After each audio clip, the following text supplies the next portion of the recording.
Kita perhatikan apa yang disampaikan Brigadir Jenderal Ahmad Nur Wahid sebagai ilustrasi atas sabda Tuhan yang kita renungkan pada hari ini.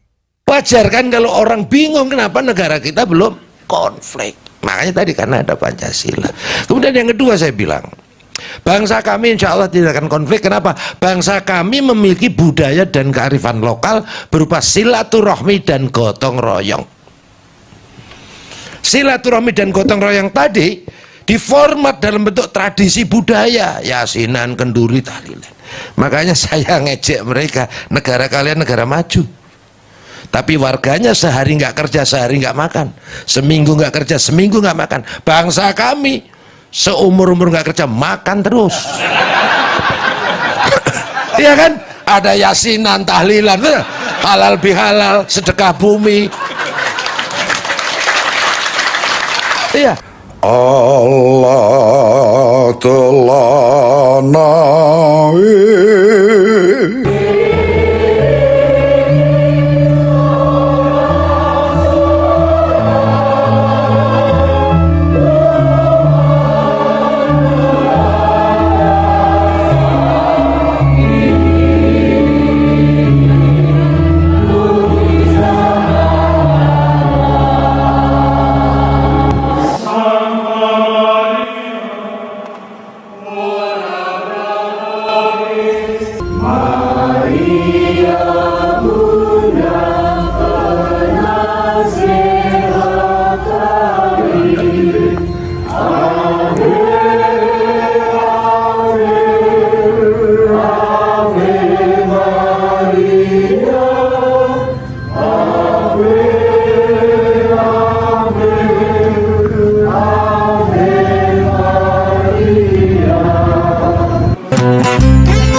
In nomine Patris et Filii et Spiritus Sancti.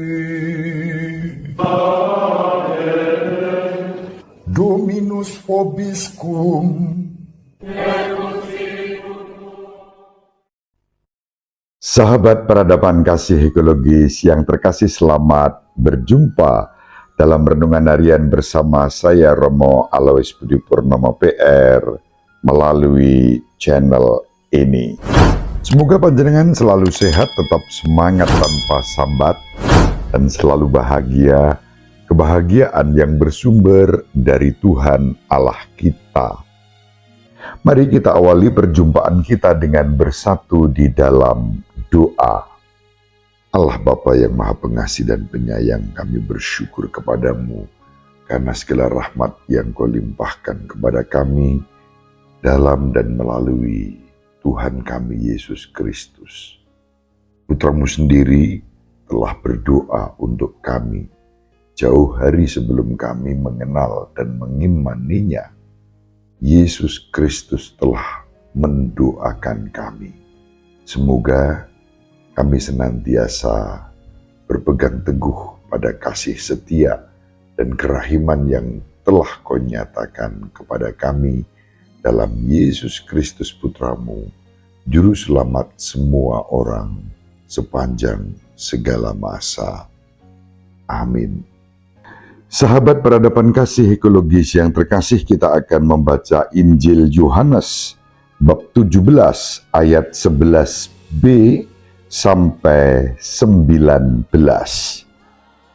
Dalam perjamuan malam terakhir, Yesus menengadah ke langit dan berdoa bagi semua murid-Nya. Ya Bapa yang kudus, peliharalah mereka dalam nama-Mu, yaitu nama-Mu yang telah Engkau berikan kepadaku, supaya mereka menjadi satu sama seperti kita Selama aku bersama mereka, aku memelihara mereka dalam nama-Mu yang telah Engkau berikan kepadaku. Aku telah menjaga mereka, dan tidak ada seorang pun dari mereka yang binasa selain dia yang telah ditentukan untuk binasa, supaya digenapi yang tertulis dalam kitab suci. Tetapi sekarang aku datang kepadamu. Aku mengatakan semuanya ini sementara aku masih ada di dalam dunia, supaya penuhlah sukacitaku di dalam diri mereka. Aku telah memberikan firman-Mu kepada mereka, dan dunia membenci mereka, karena mereka bukan dari dunia, sama seperti aku bukan dari dunia. Aku tidak meminta supaya Engkau mengambil mereka dari dunia, tetapi supaya Engkau melindungi mereka dari yang jahat. Mereka bukan dari dunia, sama seperti aku bukan dari dunia. Kuduskanlah mereka dalam kebenaran. Firman-Mu adalah kebenaran. Sama seperti Engkau telah mengutus aku ke dalam dunia, demikian pula aku telah mengutus mereka ke dalam dunia. Aku menguduskan diriku bagi mereka, supaya mereka pun dikuduskan dalam kebenaran. Demikianlah sabda Tuhan. Terpujilah Kristus. Sahabat peradaban kasih ekologis yang terkasih, Injil yang kita baca pada hari ini persis sama dengan Injil yang kita baca dan kita renungkan pada hari Minggu Paskah yang ke-7, hari Minggu yang lalu. Mari kita coba perhatikan hal-hal yang unik yang dapat kita renungkan untuk bahan renungan harian kita pada hari ini. Kalau kita perhatikan, doa Yesus kepada Bapa terdiri dari 3 permohonan. Yang pertama, Yesus meminta kepada Bapa agar Bapa menjaga para murid-Nya dalam nama Bapa, agar para murid ini menjadi satu. Persatuan menjadi gagasan dasar yang dimohon oleh Yesus kepada Bapa. Selama karya publiknya, Yesus telah melindungi para murid-Nya, menjaga mereka agar tetap bersatu dalam pikiran dan hati yang terarah kepada Bapa, dan Yesus mohon agar Bapa tetap menjaga para murid ini agar berada dalam kesatuan dan persatuan yang saling menghargai, tentu bahwa mereka juga terdiri dari keberagaman karakter pribadi masing-masing.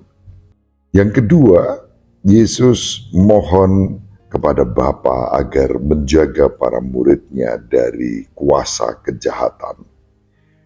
Kita sudah merenungkan secara khusus bagaimana setan itu akan memecah belah, dan Yesus berdoa agar Bapa menjaga para murid untuk dijauhkan dari kejahatan itu.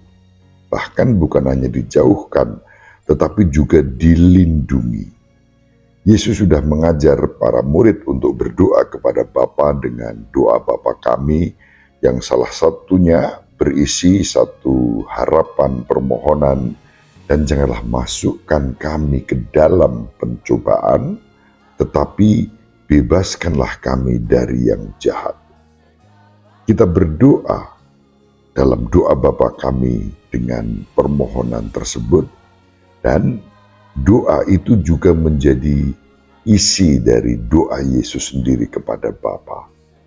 Yesus memohon kepada Bapa agar kita jangan dibawa ke dalam pencobaan dan agar kita dibebaskan dari kejahatan.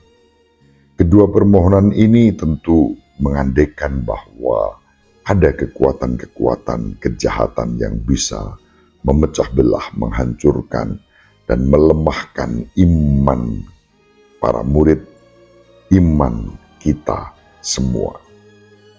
Maka Yesus secara khusus memohon kepada Bapa agar kita semua dilindungi.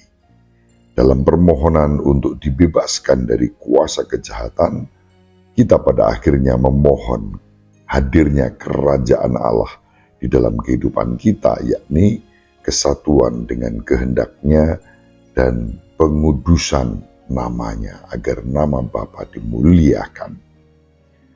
Sahabat peradaban kasih ekologis yang terkasih, permohonan yang ketiga dipersembahkan oleh Yesus kepada Bapa dengan isi agar Bapa menguduskan para murid, menguduskan kita, menguduskan di dalam kebenaran. Kesucian atau kekudusan hanya milik Allah, dan Yesus memohon agar milik Allah itu juga dianugerahkan kepada para murid-Nya, kepada kita.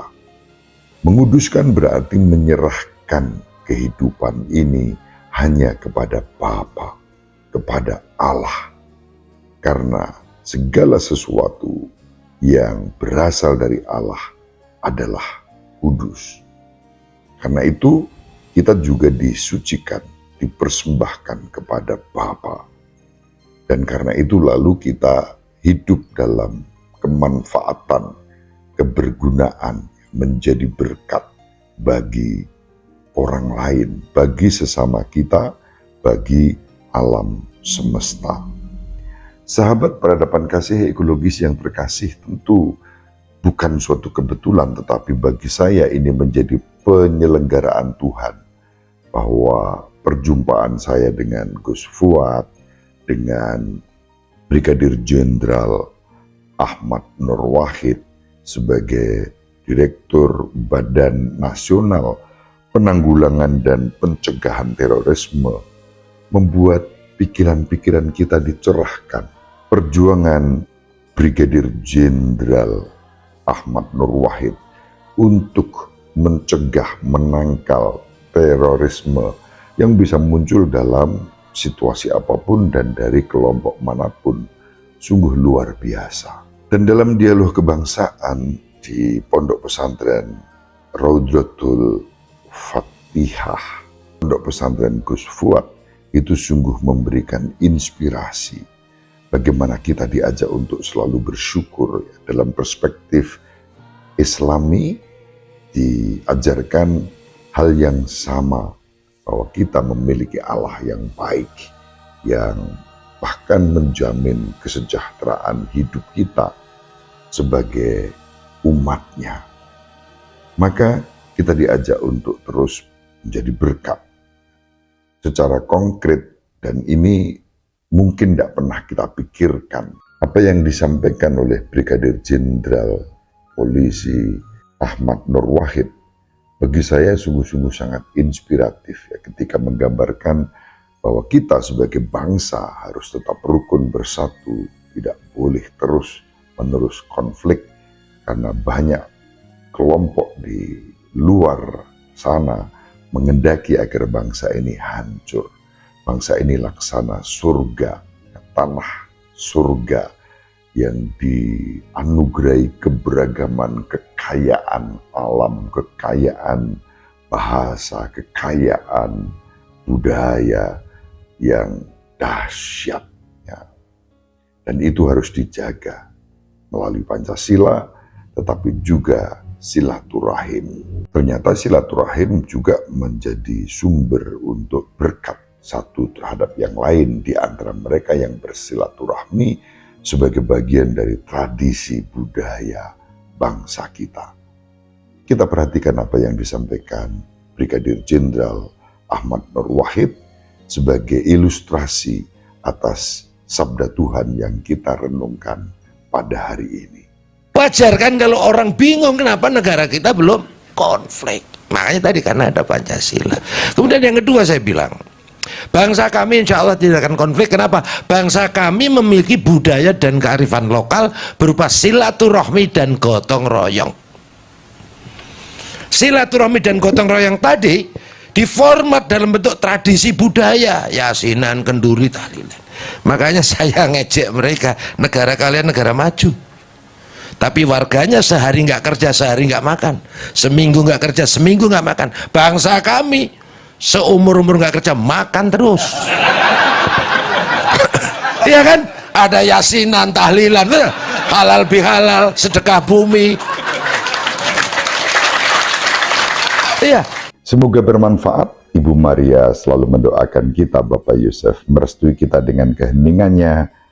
Panjenengan semua sahabat peradaban kasih ekologis yang terkasih bersama seluruh anggota keluarga dimanapun berada, dibimbing, dilindungi, dan diberkati oleh Allah yang Maha Kuasa, Bapa dan Putra, dan Roh Kudus. Amin. Terima kasih, salam sehat, tetap semangat tanpa sambat, selalu bahagia, kebahagiaan yang bersumber dari Tuhan Allah kita. Salve, Shalom, salam sejahtera, berkah dalam. Sahabat peradaban kasih yang terkasih, sampai jumpa pada episode berikutnya. Terima kasih atas kebersamaan kita. Salam peradaban kasih ekologis, berkah dalam.